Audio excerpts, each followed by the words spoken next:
सोचो कल सुबह न्यूज आती है कि आपके फेवरेट सिंगर या फिर आर्टिस्ट जैसे अरिजीत सिंह, दिलजीत दोसांझ, श्रेया घोषाल इवन, उनके जीते हुए सारे अवार्ड्स वापस ले लिए गए हैं।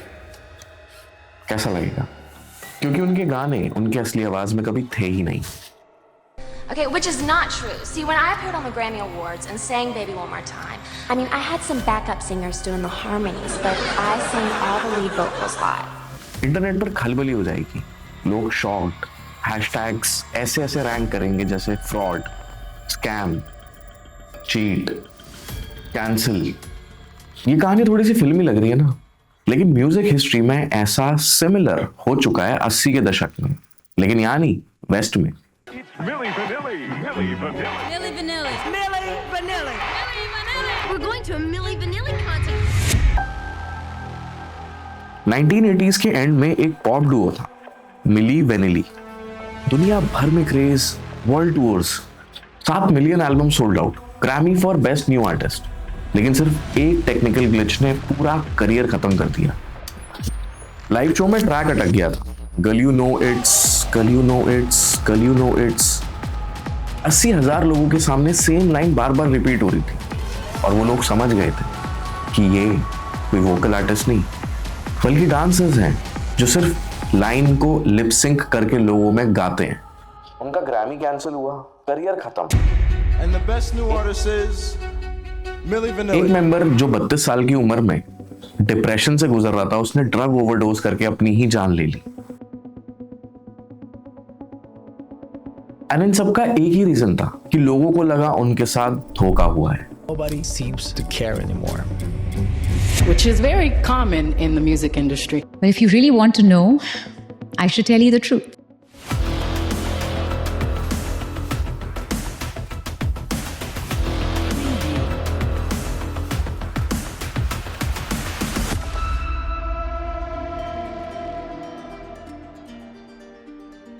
आज भी यही स्कैम चल रहा है, बस नाम बदल गया है। अब प्रॉब्लम यह है कि जो मिली वेनिली ने 80 के दशक में किया वही चीज आज भी चल रही है। डिफरेंस बस इतना है कि तब लोग नाराज थे, लेकिन अब परवाह भी नहीं करते। वेस्ट में जेनिफर लोपेज जैसे बड़े स्टार्स पर सालों से ये एलिगेशन है कि कई हिट सॉन्ग्स में उनकी लीड वोकल्स भी पूरी तरह उनकी नहीं है। गोस्ट सिंगर्स या फिर स्क्रैच डेमोस से काम निकलवाते हैं और यही गाने उनके नाम से बिकते हैं। ये चीज इंडस्ट्री में ओपनली डिस्कस होती है, इस पे आर्टिकल्स भी लिखे जा चुके हैं, लेकिन किसी को कोई फर्क नहीं पड़ता। उल्टा जेलो सिंगिंग रियलिटी शोज जज करती हैं, स्टेडियम भर के टूर्स करती हैं। फैंस को पता भी है कि she is not the lead vocalist, but they actually don't care. Same pattern हमें बॉलीवुड या फिर इधर की म्यूजिक इंडस्ट्री में भी दिखता है, लेकिन बस थोड़े से अलग रूप से। हिंदी म्यूजिक जहां से असली लिपसिंक शुरू हुआ, इंडिया में तो लिपसिंक हमारे सिनेमा की कोर डिजाइन है। 1930s में बंगाली फिल्म भाग्य चक्र और उसका हिंदी रीमेक धूप छांव पहली बार प्रॉपर प्लेबैक सिंगिंग लेकर आए। एक्टर सिर्फ मुंह हिलाता था और आवाज किसी और की होती थी। उसके बाद तो गेम ही बदल गया। लता मंगेशकर जी, किशोर दा, रफी साहब, ऐसे बड़े बड़े नाम एकदम से म्यूजिक इंडस्ट्री में उभरते नजर आए। एक्टर्स के फेसेस बदलते रहते थे, लेकिन स्क्रीन पर वही लेजेंड्स की आवाज गूंजती रहती थी। ये एक सटल सा फर्क था वेस्ट के हिसाब से। हॉलीवुड म्यूजिकल्स में लोगों को पता नहीं होता था कौन असली में गा रहा है। बॉलीवुड में प्लेबैक सिंगर का नाम पोस्टर पर आता था, अवार्ड्स मिलते थे। लोग जानते थे यहाँ पे कि हीरो मूवी में असलियत में नहीं गा रहा है, सिर्फ एक्ट कर रहा है। जो गा रहा है वो दिख नहीं रहा और जो नहीं दिख रहा वो गा रहा है। ये भी एक तरह का इल्यूजन ही है, लेकिन एटलीस्ट ऑनेस्ट है। इसमें कॉन्ट्रैक्ट साफ था। पर स्कैम शुरू कहां से होता है? स्कैम तब शुरू होता है जब क्रेडिट्स गुम होने लगते हैं। ओल्ड बॉलीवुड हिस्ट्री में डॉक्यूमेंटेड है कि 40s के आसपास कुछ जगह पर अनक्रेडिटेड गोस्ट वॉइसेस भी यूज होती थी, जहां सिंगर का नाम तक नहीं दिया जाता था। बाद में प्रैक्टिस कम हो गई, प्लेबैक सिंगर्स खुद स्टार्स बन गए। लेकिन आज इंडस्ट्री एक नए वर्जन पर काम करती है, स्क्रैच सिंगर्स। यानी किसी वोकलिस्ट को बुलाओ, गाना गवाओ और उस गाने को एज अ डेमो बोल के पूरे इंडस्ट्री में सर्कुलेट कर दो। अगर लेबल को लगेगा कि हाँ ये वॉइस काम करती है, तो कई बार उसमें ही बारीकी से ट्यून करके उसे ही फाइनल ड्राफ्ट में निकाल देते हैं और सामने क्रेडिट किसी और को दे देते हैं, जिससे लेबल को मुनाफा, बड़ा नाम या फिर कोई बड़ा फेस या फिर किसी रिलेटिव का फेवर या फिर nepotism.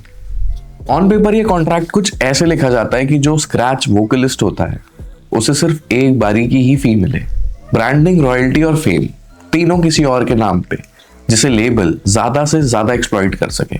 I did not sign that contract. The next thing I know was my voice was replaced.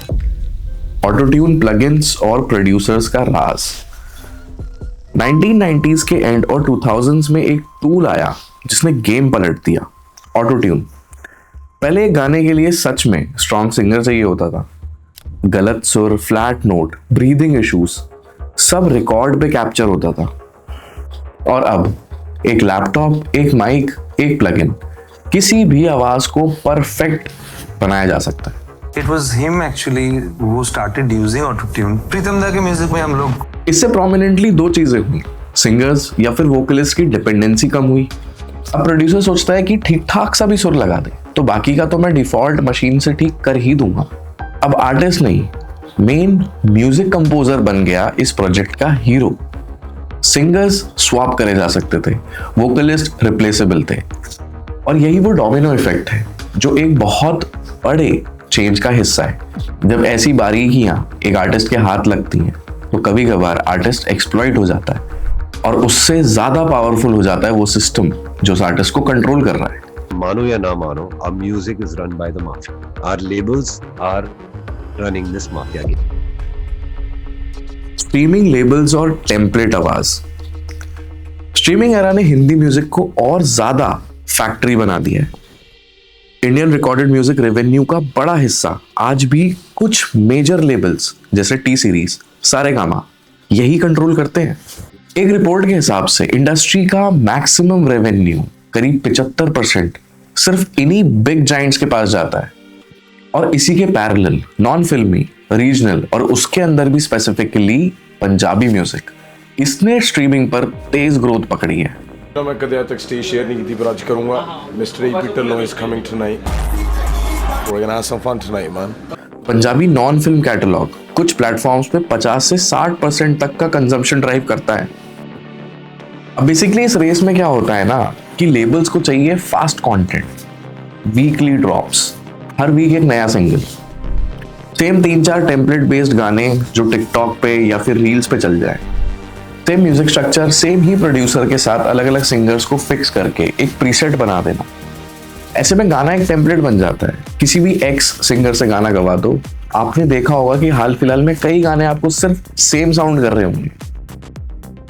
अब अगर कल कोई ट्रैक चले सिर्फ इसलिए कि उसमें एक हिडन गोस्ट सिंगर ने एक्चुअली में जान डाली है, तो भी सिस्टम को कोई फर्क नहीं पड़ता।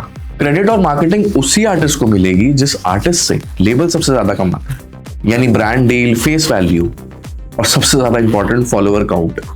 अगेन फेक फॉलोअर्स भी इसलिए डाले जाते हैं, बॉट अकाउंट्स भी इसीलिए क्रिएट होते हैं ताकि लेबल्स बेटर डील दे, लेकिन उन्हें ये नहीं पता कि सरफेस लेवल पर इस आर्टिस्ट को घंटा कोई नहीं जानता। एंड सिमिलरली यहाँ पे मिली वैनिली का स्कैम एक फ्रॉड नहीं लगता, बल्कि एक पूरे इकोसिस्टम का बिजनेस मॉड्यूल बन जाता है। And being told that I must sign this contract on their terms. Otherwise, they will make sure that my career is over and they would make sure that no one is going to work with me. Part 6 पर बॉलीवुड तो हमेशा से fake है, फिर problem क्या है? अब आप बोलो भाई बॉलीवुड तो हमेशा से प्लेबैक पे चला है, कभी किसी को तो कोई इशू नहीं आया कि हीरो नहीं गा रहा या हीरोइन नहीं गा रही। फेयर पॉइंट, डिफरेंस सटल है लेकिन डेंजरस है। पहले कॉन्ट्रैक्ट साफ था, स्क्रीन पर अगर SRK गा रहे हैं तो प्लेबैक में सोनू निगम साहब गा रहे हैं। ऐसे में दोनों की ऑडियंसेस अपनी अपनी है, दोनों को इक्वल रिस्पेक्ट मिलती है। आपको लगता है एक्स सिंगर ने गाना गाया क्योंकि पोस्टर पर उसका नाम है, उसका फेस है, उसका इंस्टा हैंडल है, लेकिन ट्रैक का आधा सोल किसी ghost singer, ghost vocalist AI processing से डाला होता है जिसके बारे में आपको नहीं पता। ये फ्रॉड सिर्फ लीगल नहीं बल्कि इमोशनल भी है। म्यूजिक का basic contract man to man, इंसान से इंसान तक का सिंपल है। ये इंसान इस फलाने शब्द में, इस भाव से ये गीत गा रहा है, जब इनमें से कोई भी एक कड़ी टूटती है ना, तो सिर्फ गाना नहीं टूटता, आपका टूटता है भरोसा। You feel cheated. Part 7, social media filters, AI voices और हमारी आदत फेक एक्सेप्ट करने की। हम एक ऐसे जमाने में जी रहे हैं ना, जहां इंस्टाग्राम फिल्टर चेहरा बदल देते हैं, इन्फ्लुएंसर्स ऐसे लाइफस्टाइल दिखाते हैं जो एग्जिस्ट ही नहीं करते, पॉलिटिशियंस ऐसे सपने बेचते हैं जिनका रियलिटी से कोई लेना देना नहीं। अब हर 15 दिन में हमारा मंत्री जाके कूड़े के पहाड़ पे जाता है और उसको बोलता है खड़ा होके, तेरे को जाना पड़ेगा भाई। AI से deep fake videos, cloned voices बन रही हैं रोज। हम इतने ज्यादा फेक हो चुके हैं ना कि हमने इसी चीज को अपनी रियलिटी डिसाइड कर लिया है कि भाई बस वाइब आनी चाहिए, असली हो या नकली हमें फर्क नहीं पड़ता। 2 पैक के बाद सारे गाने असली लगते हैं। एंड अगेन वही सवाल, अगर मूवीज में इतना CGI डलता है, रेसलिंग स्क्रिप्टेड है, तो फिर ये ऑथेंटिसिटी सिर्फ म्यूजिक पर ही क्यों? क्योंकि दो सिंपल आंसर है, म्यूजिक सीधा दिल से जुड़ता है। थोड़ा तो संभालो ना, नाजुक है टूट जाता है। आप फिल्म देखते हो, आपको पता है कि एक सेट पे शूट हुई है, लेकिन जब आपका हार्ट ब्रेक होता है और किसी आर्टिस्ट को आप बार बार सुनते हो, तो आप अपना दर्द किसके साथ बांट रहे हो? अपने दर्द को जिस इंसान की आवाज में आप सुनते हो, वो इंसान भी तो ऑथेंटिक होना चाहिए ना, असली होना चाहिए।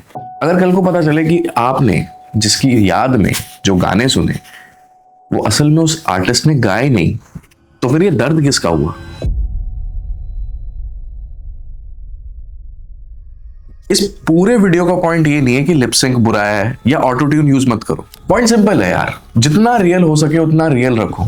इन केस अगर फेक भी कर रहे हो ना, तो अपनी ऑडियंस को ऑथेंटिसिटी के साथ ये चीज बता दो, उनसे छुपाओ मत। एंड अगर आप प्लेबैक सिंगर हो या फिर वोकलिस्ट हो, तो फिर कॉन्ट्रैक्ट सिंपल रखो कि आपका कहीं क्रेडिट ना खो जाए। Listen to some music, he hears play, loves it, and he's like, I want this as her single. I recorded the original demo. A month later, Tommy Mottola gets it for Jennifer. Then there's I'm Real and Ain't It Funny. And अगर आप face artist हो, जिसकी face से गाने चलते हैं, तो फिर एटलीस्ट अपनी ऑडियंसेस के साथ इतने ऑथेंटिक रहो कि आपके पीछे काम करने वाले लोगों को उनका पूरा क्रेडिट मिले, आपकी गोस्ट टीम इंट्रोड्यूस रहे।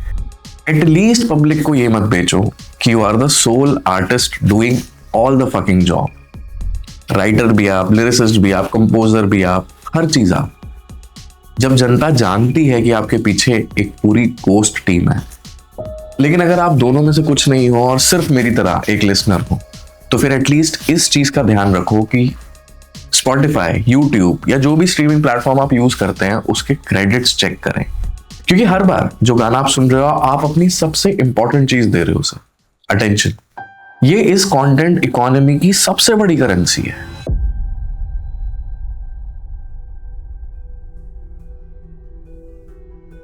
मिली वेलिनी का स्कैंडल एक टाइम पर लोगों ने म्यूजिक इंडस्ट्री का सबसे बड़ा धोखा माना था।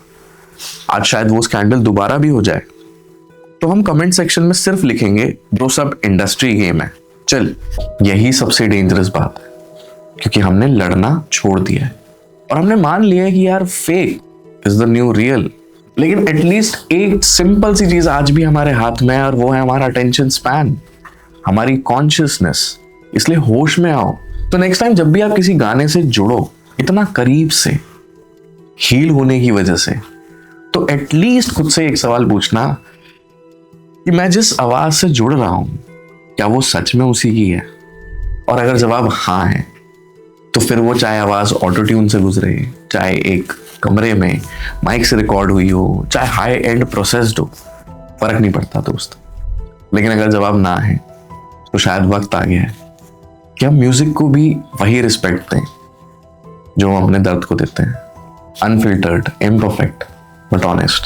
So guys, if you like this video, आप इस चैनल को जरूर सब्सक्राइब करें, क्योंकि मैं ऐसे टॉपिक्स पर बात करना चाहता हूँ, और ये मैं चाहूंगा कि मेरे पास जितनी ज्यादा जनता हो, उतने ज्यादा खचोर के नए टॉपिक्स लेके हूँ। So this is x Mikey and आप लोग देख रहे हैं स्लैश फिल्म्स।